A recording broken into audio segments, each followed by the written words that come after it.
ನಮಸ್ಕಾರ ಸ್ನೇಹಿತರೆ, ನಾನು ಜೈಕೀರ್ತಿ. ಪ್ರಧಾನಿ ನರೇಂದ್ರ ಮೋದಿ ಅವರು ಬ್ರೂನೈ ದೇಶಕ್ಕೆ ವಿಸಿಟ್ ಕೊಟ್ಟಿದ್ದಾರೆ. ಬ್ರೂನೈ ದೇಶ ಅಂದಮೇಲೆ ನಿಮಗೆಲ್ಲ ಇದೇ ಮೊದಲನೇ ಬಾರಿ ಪರಿಚಯ ಆಗ್ತಿರ್ಬೋದು. ಯಾಕೆಂದರೆ ಬ್ರೂನೈ ಅನ್ನೋಂಥ ಒಂದು ದೇಶ ಇದೆ ಅನ್ನೋದು ಎಷ್ಟೋ ಜನಕ್ಕೆ ಗೊತ್ತಿರಲಿಲ್ಲ. ಪ್ರಧಾನಿ ಮೋದಿ ಅವರು ಬ್ರೂನೈ ದೇಶಕ್ಕೆ ಹೋದ್ಮೇಲೆ ಆ ದೇಶದ ಬಗ್ಗೆ ಗೊತ್ತಾಯಿತು. ಬ್ರೂನೈನ ಸುಲ್ತಾನ್ ಪ್ರಧಾನಿ ಮೋದಿ ಅವ್ರನ್ನ ಅದ್ದೂರಿಯಾಗಿ ಸ್ವಾಗತಿಸಿದ್ದಾರೆ. ಮೋದಿ ಅವರಿಗೆ ಒಂದು ಅರಮನೆಯಲ್ಲಿ ಯಾವ ರೀತಿ ಎಲ್ಲ ಒಂದು ಸೌಲಭ್ಯ ಸಿಕ್ತು, ಯಾವ ರೀತಿ ಅವರಿಗೆ ಆತಿಥ್ಯ ಸಿಕ್ತು, ಆಮಂತ್ರಣ ಸಿಕ್ತು ಅನ್ನೋದನ್ನ ನಾವಿವತ್ತು ಹೇಳ್ತಾ ಹೋಗ್ತೀವಿ. ಬ್ರೂನೈ ದೇಶದ ಸುಲ್ತಾನನ ಹೆಸರು ಹಸನಲ್ ಬೋಲ್ಕಿಯಾ. ಆ ದೇಶದಲ್ಲಿ ನಾವು ರಾಜನನ್ನ ಸುಲ್ತಾನ್ ಅಂತ ಕರಿತೀವಿ. ಬೋಲ್ಕಿಯಾ ಅವರು ಪ್ರಧಾನಿ ನರೇಂದ್ರ ಮೋದಿ ಅವರನ್ನ ಅದ್ದೂರಿಯಾಗಿ ಸ್ವಾಗತಿಸಿದ್ರು. ಅವ್ರ ಅರಮನೆಗೆ ಕರ್ಕೊಂಡೋದ್ರು. ಅರಮನೆ ಅಂತಂದ್ರೆ ಅದು ನಿಜಕ್ಕೂ ಚಿನ್ನದ ಅರಮನೆ ಅಂತಲೇ ಹೇಳ್ಬೋದು. ಯಾಕೆಂದ್ರೆ ಅರಮನೆ ಒಳಗಡೆ ಹೋದ್ರೆ ಮುಟ್ಟಿದ್ದೆಲ್ಲಾನು ಚಿನ್ನನೇ. ಈ ಅರಮನೆ ವಿಶೇಷತೆ ಏನು ಅಂತಂದ್ರೆ, ಈ ಅರಮನೆಯಲ್ಲಿ 1788 ರೂಮ್ಗಳಿದೆಯಂತೆ. ಈ ರೂಮು ಯಾವ್ದ್ಯಾವ್ದು ಎಲ್ಲಿದೆ ಅಂತ ನೋಡೋದಕ್ಕೆ ಸುಮಾರು ಇಲ್ಲಿ ಒಂದು ವರ್ಷಗಟ್ಟಲೆ ಬೇಕಾಗ್ಬೋದು. ಇನ್ನು ಈ ಅರಮನೆಯಲ್ಲಿ ಸುಮಾರು ಹೆಚ್ಚು ಕಮ್ಮಿ 260-270 ಬಾತ್ರೂಮ್ಗಳಿದೆಯಂತೆ. ಅಲ್ಲಿನ ರಾಜ ಏನಿದ್ದಾನೆ, ಅರಮನೆಯ ಸುಲ್ತಾನ್ ಬೋಲ್ಕೆ ಏನಿದ್ದಾರೆ, ಅವರು ಒಂದು ಬಾತ್ರೂಮಲ್ಲಿ ಹೋಗಿ ಸ್ನಾನ ಮಾಡಿದ್ರೆ ನೆಕ್ಸ್ಟ್ ಇನ್ನೊಂದು ಬಾತ್ರೂಮ್ಗೆ ಅದೇ ಬಾತ್ರೂಮ್ಗೆ ಬಂದು ಸ್ನಾನ ಮಾಡಬೇಕು ಅಂದರೆ ಸುಮಾರು ಒಂದು ವರ್ಷನೇ ಬೇಕಾಗುತ್ತೆ. ಅಷ್ಟು ಬಾತ್ರೂಮ್ಗಳಿದ್ದಾವೆ. ಇಂಥ ಒಂದು ಅರಮನೆಯಲ್ಲಿ ಪ್ರಧಾನಿ ಮೋದಿಗೆ ಆಮಂತ್ರಣ ಅದ್ದೂರಿಯಾಗಿ ಸಿಕ್ಕಿದೆ, ಆತಿಥ್ಯ ಅದ್ದೂರಿಯಾಗಿ ಸಿಕ್ಕಿದೆ.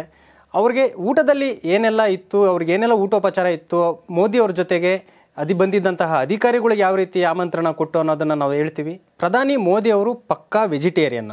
ಅವ್ರಿಗೋಸ್ಕರನೇ ರಾಜ ಸುಲ್ತಾನ್ ಏನಿದ್ದಾರೆ ಅವರು ಅದ್ದೂರಿಯಾಗಿ ಊಟೋಪಚಾರ ವ್ಯವಸ್ಥೆ ಮಾಡಿದ್ರು. ಮೋದಿಯವ್ರಿಗಾಗಿ ಚೆನ್ನ ಮಸಾಲ, ಜೀರಾ ರೈಸ್ ಮಾಡಿದರು. ಕಾಡಿನಿಂದ ತಂದಿದ್ದಂತಹ ಒಂದು ಮಶ್ರೂಮ್ನಿಂದ ಒಂದು ತಯಾರಿಸಿದ್ದ ಫುಡ್ಡನ್ನು ಅವರು ರೆಡಿ ಮಾಡಿದರು.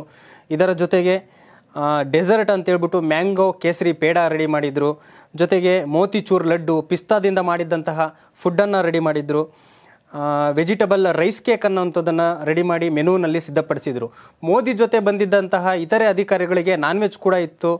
ಸಾಲ್ಮನ್ ಫಿಶು, ಗ್ರಿಲ್ಡ್ ಲ್ಯಾಬ್ಸ್ಟರ್, ಫ್ರಾನ್ಸ್ ಕೂಡ ಒಂದು ಊಟದ ಮೆನುವಿನಲ್ಲಿತ್ತು. ಎಲ್ಲ ಅಧಿಕಾರಿಗಳು ಈ ಒಂದು ಆತಿಥ್ಯವನ್ನು ಭರ್ಜರಿಯಾಗಿ ಸ್ವೀಕರಿಸಿದರು. ಎಲ್ಲ ಆದಮೇಲೆ ಊಟೋಪಚಾರ ಎಲ್ಲ ಆದಮೇಲೆ ಮೋದಿಯವರು ಸುಲ್ತಾನ್ ಜೊತೆ ಕೆಲ ಕಾಲ ಮಾತಾಡಿದ್ರು. ಇಡೀ ಅರಮನೆ ಎಲ್ಲ ಕೆಲವು ಕಾಲ ಸುತ್ತಾಡಿದ್ದಾರೆ. ಅರಮನೆ ನೋಡಿ ಕೆಲ ಕಾಲ ಮೋದಿ ಅವರಿಗೇ ಕನ್ಫ್ಯೂಸ್ ಆಗಿದೆ. ಯಾಕೆಂದರೆ ಅಷ್ಟು ದೊಡ್ಡ ಅರಮನೆ, ಇದೊಂದು ರೀತಿ ಚಿನ್ನದ ಅರಮನೆ. ಆ ಅರಮನೆಯಲ್ಲಿ ಮೋದಿ ಅವರು 1700 ರೂಮ್ ಇರುವಂತಹ ಅರಮನೆಯಲ್ಲಿ ಮೋದಿ ಅವರು ಸುತ್ತಾಡಿದಾಗ ಕೆಲ ಕಾಲ ಕನ್ಫ್ಯೂಸ್ ಆಗಿದ್ದಾರೆ. ಯಾಕೆಂದರೆ ಯಾವ ರೂಮ್ ಎಲ್ಲಿದೆ ಅಂತ ಅವ್ರಿಗೂ ಕೂಡ ಗೊತ್ತಾಗಿಲ್ಲ. ಅಲ್ಲಿದ್ದಂತಹ ಅಧಿಕಾರಿಗಳು, ಅಲ್ಲಿನ ಸಿಬ್ಬಂದಿಗಳು ಏನಿದ್ದಾರೆ ಅವ್ರ ಜೊತೆ ಅವ್ರು ಓಡಾಡಿದ್ದಾರೆ. ಈ ಒಂದು ಮೋದಿ ವಿಸಿಟ್ ಕೊಟ್ಟಂತಹ ಟೈಮಲ್ಲಿ ಅರಮನೆಯಲ್ಲಿ ಮತ್ತು ರಾಜನ ಆಪ್ತ ಸಹಾಯಕರು ಮತ್ತು ಅವರ ಕುಟುಂಬಸ್ಥರು ಉಪಸ್ಥಿತರಿದ್ದರು. ಇನ್ನು ಈ ಅರಮನೆನ ಇಸ್ತಾನ ನೂರುಲ್ ಇಮಾನ್ ಅಂತ ಕರೀತಾರೆ. ಹಂಗಂದ್ರೆ palace of the light off the faith ಅಂತ, ಅಂದ್ರೆ ನಂಬಿಕೆಯ ದೀಪ ಬೆಳಗುವಂತಹ ಅರಮನೆ ಅನ್ನೋಂಥ ಹೆಸರನ್ನ ಈ ಅರಮನೆಗೆ ಇಟ್ಟಿದ್ದಾರೆ. ಈ ಅರಮನೆ ಕಟ್ಟೋಕೆ ಶುರುವಾಗಿದ್ದು 1981ರಲ್ಲಿ. ಕೇವಲ 3 ವರ್ಷದಲ್ಲಿ ಈ ಅರಮನೆ ಕಟ್ಟಿ ಮುಗಿಸಿದ್ದಾರೆ. 3 ವರ್ಷ ಅಂದ್ರೆ ನೀವೇ ಆಶ್ಚರ್ಯ ಪಡ್ಬೋದು. ಇಷ್ಟು ದೊಡ್ಡ ಅರಮನೆಯನ್ನ ಕೇವಲ 3 ವರ್ಷದಲ್ಲಿ ಕಟ್ಟಿದ್ದಾರೆ. ನಮ್ಮ ಬೆಂಗಳೂರಿನಲ್ಲಿ ಆಗಿದ್ರೆ ಒಂದು ಚಿಕ್ಕ ಫ್ಲೈಓವರ್ ಅಥವಾ ಒಂದು ಚಿಕ್ಕ ಬ್ರಿಡ್ಜ್ ಕಟ್ಟಲಿಕ್ಕೆ ಸುಮಾರು 4-5 ವರ್ಷ ತಗೊಂತಾರೆ BBMPನವರು. ಅಂಥದ್ರಲ್ಲಿ ಇಷ್ಟು ದೊಡ್ಡ ಅರಮನೆಯನ್ನು ಆ ರಾಜ 3 ವರ್ಷದಲ್ಲಿ ಕಟ್ಟಿ ಮುಗಿಸಿದ್ದಾರೆ. ಇಂಥ ಇಡೀ ಪ್ರಪಂಚದಲ್ಲೇ ಭರ್ಜರಿಯಾಗಿದೆ ಈ ಒಂದು ಅರಮನೆ. ಮೈಸೂರಿನ ನಾವೆಲ್ಲ ನೋಡಿರ್ತೀವಿ, ಮೈಸೂರಿನ ಪ್ಯಾಲೇಸ್ ಏನಿದೆ ಅದಕ್ಕಿಂತ ಅದ್ಭುತವಾದ ಕಟ್ಟಡ ಇದು. ನಮಗೆಲ್ಲ ಗೊತ್ತಿದ್ದು ಇಷ್ಟು ದಿನ ಆ ಇಂಗ್ಲೆಂಡ್ನ ರಾಣಿ ಇಂಗ್ಲೆಂಡ್ ಅರಮನೆ ಅಥವಾ ದುಬೈ ಶೇಖ್ ಅವರ ಅರಮನೆ ಅಷ್ಟು ಗೊತ್ತಿತ್ತು. ಆದರೆ ಬ್ರೂನೈ ದೇಶದ ಒಬ್ಬ ರಾಜನ ಅರಮನೆ ಯಾವ ರೀತಿ ಇದೆ ಅಂತ ಗೊತ್ತಿರಲಿಲ್ಲ. ಇಂಥ ಒಂದು ಭವ್ಯವಾದ ಅರಮನೆಗೆ ಪ್ರಧಾನಿ ನರೇಂದ್ರ ಮೋದಿ ಅವರು ಎಂಟ್ರಿ ಕೊಟ್ಟಿದ್ದಾರೆ. ಅಲ್ಲಿನ ರಾಜನ ಆತಿಥ್ಯವನ್ನು ಸ್ವೀಕರಿಸಿದ್ದಾರೆ.